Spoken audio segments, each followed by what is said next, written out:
आपका स्वागत है सुधानंद झा जी। धन्यवाद आपका जी। उदित नारायण झा जी एक प्रसिद्ध गायक हो चुके हैं। जी हाँ। देश विदेश में सब उन्हें जानते हैं। कब से आपने उन्हें शिक्षा देना शुरू किया, किस तरीके से आपने उन्हें शिक्षा दी? जब वे 14 वर्ष के थे जी, यहाँ खुरौली हाई स्कूल में पढ़ने के लिए आए थे जी। उनका बड़ा भाई जो है ललित नारायण झा, वो मेरे साढ़ू हैं। अच्छा। उसी नाते से वो मेरे घर पर आते थे जी, घर पर रहते थे जी। करीब करीब 12-14 वर्ष मेरे घर पर रहे जी। हैं।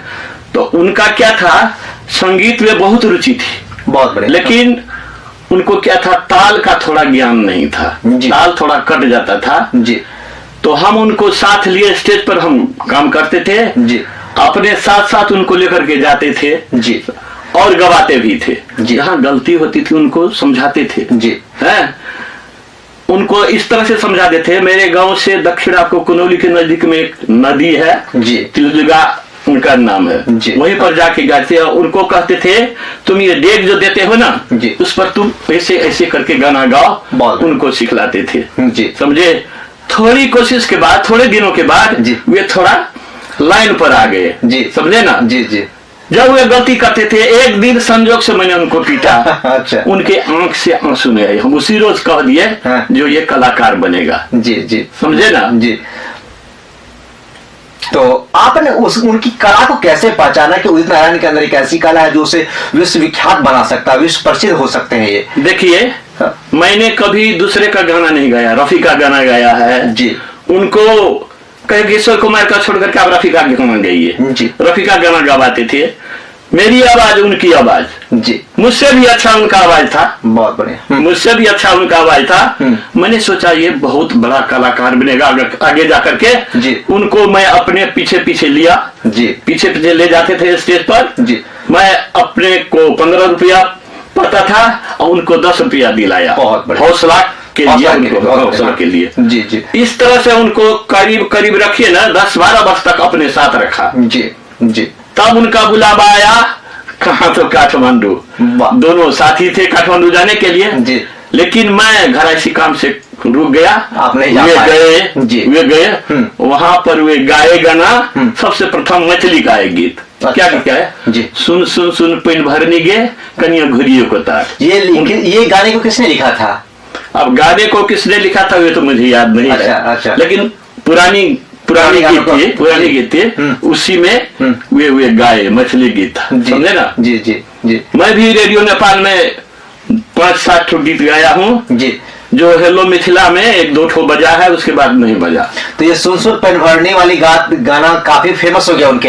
एकदम फेमस हो गया। जी। और जो बम्बई गए तो बम्बई में जब वे रहने लगे, जी, तो एक रोज मुझसे मुलाकात हुई उनकी। जी। वे कहे भैया अब हमको ये उम्मीद नहीं लगता है जो हम अब पास करेंगे। मैंने उनको क्या कहा, देखिए आप अपना जो ये अथी है उसको मत छोड़िए। जी। हौसला बनाए रखिए, छोड़िए मत। उसके दूसरे वर्ष क्या हुआ, तो पापा कहते हैं बड़ा नाम करेगा। उनका सबसे फर्स्ट गीत जो था वो 1 नंबर लाया। जी। मैं तो बहुत हंसा उस रोज। जी। जी। बड़ा मैं खुशी हुआ उस रोज।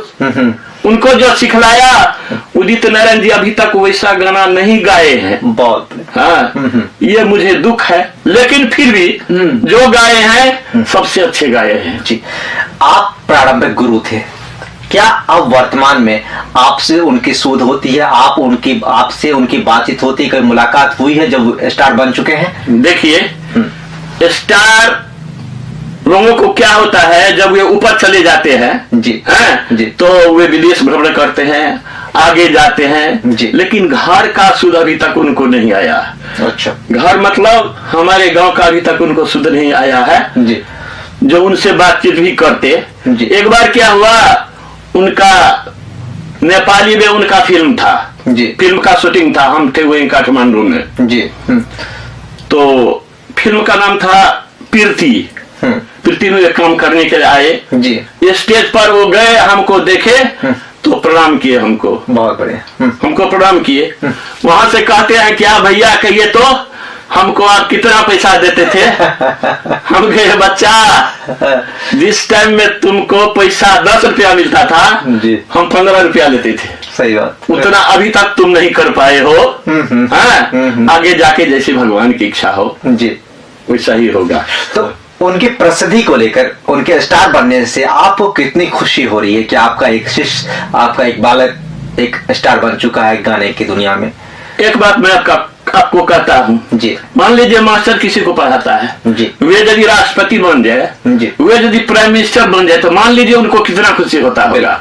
वही खुशी मुझे है जी। मैंने प्रारंभिक शिक्षा दी जी उनको जी। आज वे राष्ट्रपति या प्रधानमंत्री बने हैं जी। सुनने में आया है उनको इसी वर्ष दादा फाल्के पुरस्कार भी मिलने वाला है। मैं कितना खुश हूँ ये मैं कह नहीं सकता, इसे शब्दों में वर्णन नहीं किया जा सकता। हाँ, वर्णन नहीं किया जा सकता। आप काफी लंबे समय से गायन की दुनिया में टीचिंग भी करते हैं, लेकिन उसके साथ साथ आप गायन की दुनिया में आपने समय दिया और एक अच्छा मुकाम भी हासिल किया, और आपने आपके थ्रू कई सारे ऐसे गायक निकल के आए जो आज नाम कमा रहे हैं आपके माध्यम से।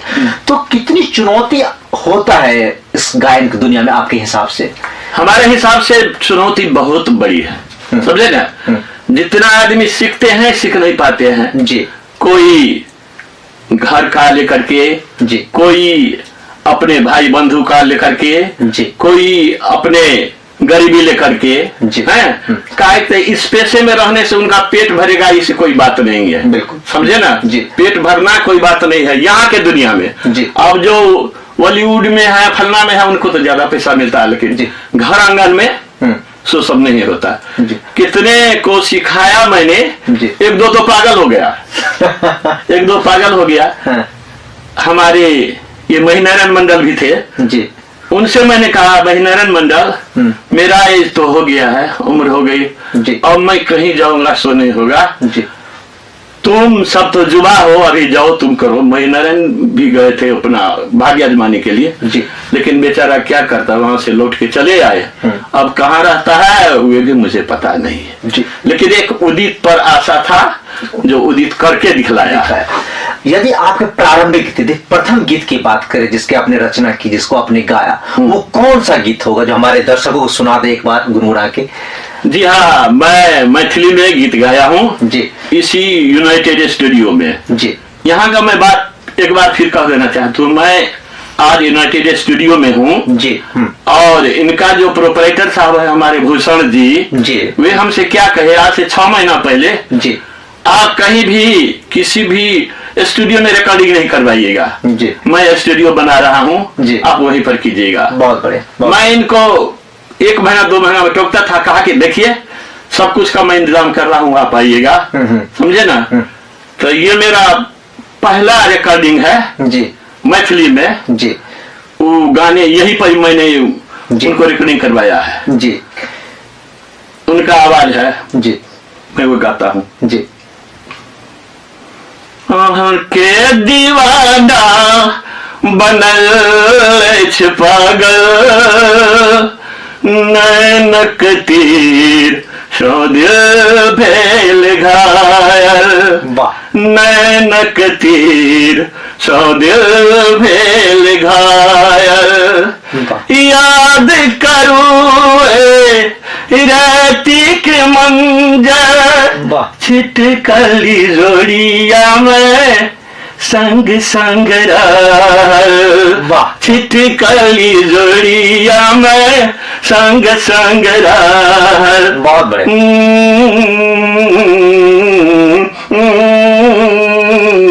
हो याद करूँ राती की मंजर, छिटकली जोड़िया में संग संग कौन बिसर लो, कौन बिसर लो, कौन बिसर लो, मिलन के ऊपर नैनक तीर सो दिल भेल घायल, नैनक तीर।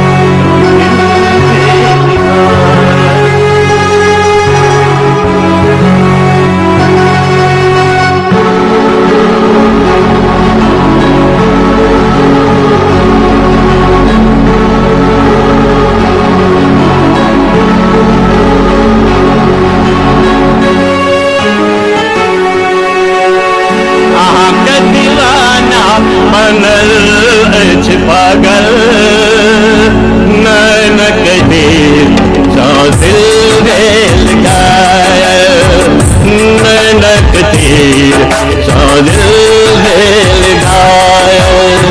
याद करूं रातिक मंजर छिटकल जोड़िया में संग संग राय, छिटकल जोड़िया में संग संग राय।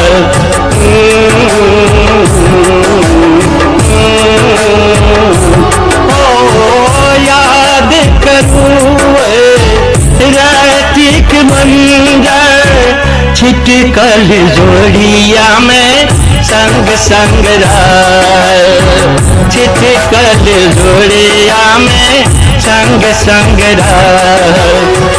कौन बिसरला कौन बिसरला कौन बिसरला मिलन के ऊपर नैनक थी सौ दिल लगाए। नैनक थी सौ दिल लगाए। बहुत बढ़िया सदानंद जी, आपकी उम्र 74 वर्ष हो चुका है, लेकिन फिर भी गायन में एक ताल है, जो गायन में जो लय है वो युवा को काफी आकर्षित करेगी। आपका एल्बम, ये जो आपका जो गाना है, देखिए मैं क्या करता हूँ, तो सब रोज सरस्वती देवी का मैं पूजा करता हूँ। उनसे मैं यही कह रहा हूँ कम से कम जो कुछ भी है, मेरा दांत भी टूट जाए लेकिन मेरे आवाज को माँ तुम ठीक रखना। बहुत बढ़िया, बस बहुत बढ़िया, क्योंकि किसी भी गायक का गाना या लय जो है वो बिल्कुल सही होना चाहिए, और वो आपका यदि आवाज सही है तो आप कभी भी किसी उन में आप गा सकते हैं। जी तो एक यहाँ बहुत दिलचस्प सवाल उठता है कि आपने कई स्टार को दिया, लेकिन आप बहुत पीछे रह गए इस मामले में, आपको वो फेम नहीं मिला जो मिलना चाहिए था आपको। वो इसके पीछे आप वजह क्या मानते हैं? देखिए, पहले स्टूडियो की बहुत कमी थी जी। हम यहाँ से लेकर के मुजफ्फरपुर तक जी, संगीत महल तक भी गए जी। वहां मैंने भाग्य आजमाया जी, लेकिन जिस रोज पहुंचता था स्टूडियो बंद रहती थी उसका। समझे ना, मेरा भाग्य, मेरा भाग्य करिए जी जी। यहाँ पर एक हमारे कैलाश जी खोले थे स्टूडियो जी, लेकिन उनको प्राविधिक नहीं मिला जी जी। हम कहते थे कैलाश जी मुझसे भी गवाइए ना, हाँ रही प्राविधिक लाते हैं, लेकिन आजकल उनका क्या हुआ स्टूडियो का सो तो मैं कह चुका हूँ जी। लेकिन सबसे मैं धन्यवाद देता हूँ दीपेंद्र जी को जी, जो मुझे सबसे पहले गवाए जी, और मैं आशा करता हूँ उनसे जी, मैं 50 गीत लेके रखा हूँ उनको, कहता हूँ कि मुझे गवाइए जी, मुझे गवाइए, मैं गा के दूंगा। हाँ, मैं गाऊंगा, जो पारिश्रमिक होगा मैं कम से कम पारिश्रमिक दे करके जी मुझसे गवाइए, यही उनसे आग्रह है जी जी। मैं ऐसा भी करता हूँ। बहुत बढ़िया दीपेंद्र राम जी, आपका काफी सहयोग है और एकदम कोशिश कर रहे हैं, और आपकी पूरी तमन्ना है कि यदि हमें सहयोग मिलता रहे, आपके पास 50 गाना भी तैयार हो, आप रिकॉर्डिंग करके एक अच्छा धूम, एक अच्छा प्लेटफॉर्म तैयार कर सकते हैं, तैयार कर सकते हैं।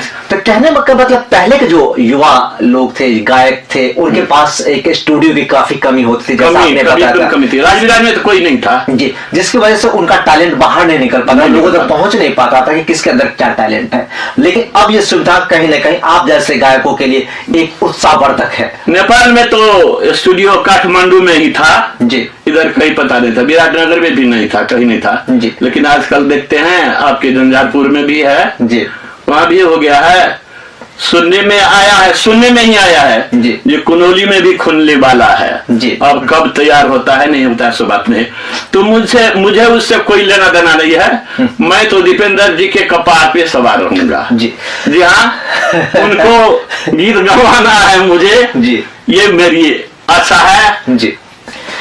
आपने इतने सारे जब स्टार दिए, बहुत सारे गायक आपने आपके थ्रू आए हैं, और आपकी जो छत्र छाया में आपकी प्रेरणा से वो लोग आगे बढ़े, उन युवाओं को आप क्या मूल मंत्र देते हैं, किस तरीके से उन्हें गाइड करते हैं?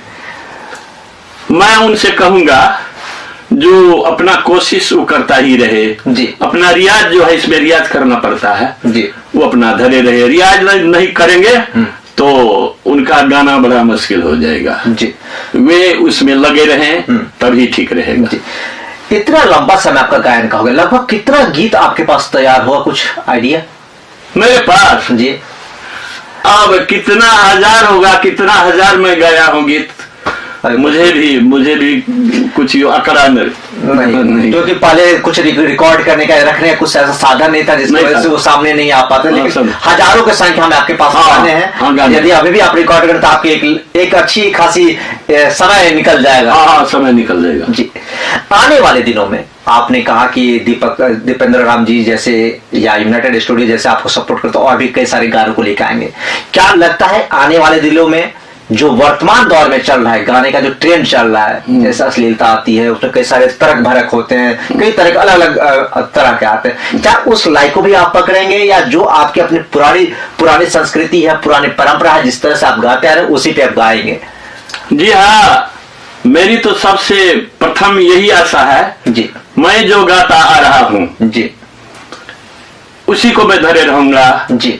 अश्लीलता की बात तो मैं करना नहीं चाहता जी। गाने में मैं कह दूंगा मैं सब कुछ, ठीक है, लेकिन आउट ऑफ डिसिप्लिन मैं नहीं गाऊंगा। जी, तरक भरक हो जो होता है, ये सब चीजें जो आजकल आ गया है, ये मेरा एकदम प्रयत्न है, ये मेरा अठोट है जी, कि मैं अश्लील गाना नहीं गाऊंगा जी, ना दीपेंद्र राम जी से कहूंगा कि मुझसे गवाइए ऐसा गाना। जी, जी, वे दीपेंद्र जी भी सुन रहे हैं जी, वे भी हंस रहे हैं वहां से, जी, जी। ठीक है, वे कह रहे हैं कि नहीं मैं नहीं गवाऊंगा। जी। आप अभी तक किन किन लैंग्वेज में, भाषाओं की यदि बात करें तो किन किन भाषा में आप गाना लिखते हैं, गाते हैं?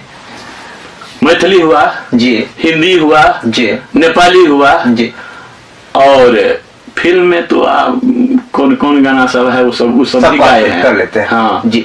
इन भाषाओं के साथ तालमेल कैसे बना पाते? कभी आप नेपाली गाते हैं, कभी हिंदी गाते हैं, कभी मैथिली गाते हैं, कभी भोजपुरी हो तो भोजपुरी, मतलब हर रंग को आप पकड़ लेते हैं। किस तरीके से कॉम्बिनेशन बनता है? जी हाँ, स्टेज पर जब रहता था मैं, जी, समझे ना जी, उस टाइम में आपको मैथिली भी गाना पड़ता था, जी, नेपाली भी गाना पड़ता था, हिंदी भी गाना पड़ता था, भोजपुरी भी गाना जी, गायक होने के नाते जी, सब गाना गाना पड़ता है। जी, मैं मिथिला का रहने वाला हूँ, जी, मिथिला यहाँ पर मैथिली भी चलता है, हिंदी भी चलता है, जी, भोजपुरी भी है यहाँ, जी, बोले जी, नेपाली भी है, कभी कभी तो इंग्लिश का भी गाना गाना पड़ता है,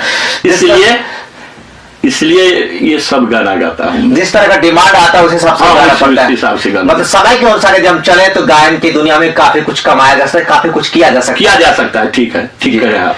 तो ये हमारे साथ थे सुधानंद झा जी, जो बता रहे थे किस तरीके से स्टूडियो की कमी होने की वजह से लोगों का जो टैलेंट है, लोगों के जो गायन का जो शौक है वो सामने नहीं आ पाता था, लेकिन अब स्टूडियो की संख्या धीरे धीरे बढ़ रही है और उनके पास ऐसे हजारों गाने हैं जिनको गाने के लिए वो तैयार है, उनके पास पूरा लिखा हुआ गाना है, बशर्ते कि उन्हें मौका मिलते रहना चाहिए, जिससे कि उनका टैलेंट जो उन्होंने उदित नारायण को दिया वो खुद भी अपने टैलेंट को लेकर आगे बढ़े। लेकिन कभी कुछ बदकिस्मती के हैं या कभी कुछ एक टाइम अनफॉर्चुनेट के हैं जिसकी वजह से वो आगे नहीं बढ़ पाए, लेकिन अब सेवानिवृत्त हो चुके हैं अपने शिक्षक के दायित्व से, टीचिंग के पेशा से सेवानिवृत्त हो चुके हैं। तो अब वो कोशिश करेंगे कि अब पूरा का पूरा समय वो गायन की दुनिया में दे और मैथिली को एक अच्छी संस्कृति, एक अच्छा गाना लोगों तक पहुंचाने का क्रम जारी रखे। तो सुधानंद जी, आपका बहुत बहुत धन्यवाद हमसे बात करने के लिए। धन्यवाद।